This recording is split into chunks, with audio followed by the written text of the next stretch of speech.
এখন আমি পাট শাক ভেজে নেবো। তার জন্য ওভেনে কড়াই বসিয়ে দিয়ে দিয়েছি বেশ কিছুটা পরিমাণে সাদা তেল। তেলটা গরম হয়ে গেছে, তেলের মধ্যে দিয়ে দিচ্ছি চিড়ে রাখা কিছুটা কাঁচা লঙ্কা। খুব ভালো ফ্লেভার আসবে কাঁচা লঙ্কা দিয়ে। কাঁচা লঙ্কা দেওয়ার ফলে শাকের থেকে দিয়ে দিচ্ছি সামান্য পরিমাণে চিনি, দিয়ে দিচ্ছি হাফ চামচ হলুদ গুঁড়ো। ভালোভাবে নেড়ে চেড়ে নেব।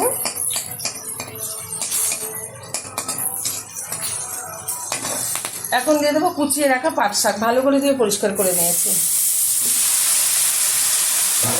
দিয়ে দিচ্ছি স্বাদ মতো লবণ।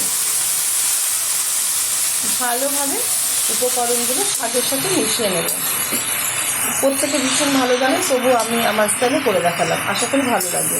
ভালো লাগলে চ্যানেলটাকে সাবস্ক্রাইব করবেন, লাইক করবেন, শেয়ার করবেন। আর এরকমভাবে একবার পাট শাক থাকতে থাকতে আপনারা ভাজা করে খেয়ে দেখবেন, আশা করি খুব ভালো লাগবে।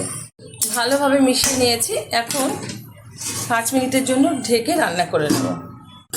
5 মিনিট বাদে ঢাকনাটা তুলে দিচ্ছি। কত সুন্দরভাবে কিন্তু মজে গেছে শাকটা। এবার ভালোভাবে একটু নেড়ে চেড়ে আমি ভেজে নিচ্ছি।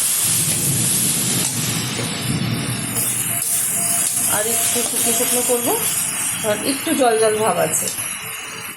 খুব সুন্দরভাবে পাট শাকটা কিন্তু ভাজা হয়ে গেছে। তুলে নিচ্ছি একটা পাত্রে। গরম গরম ভাতের সাথে গরম গরম শাক ভাজা সার্ভ করবো। আপনারা অবশ্যই ট্রাই করবেন।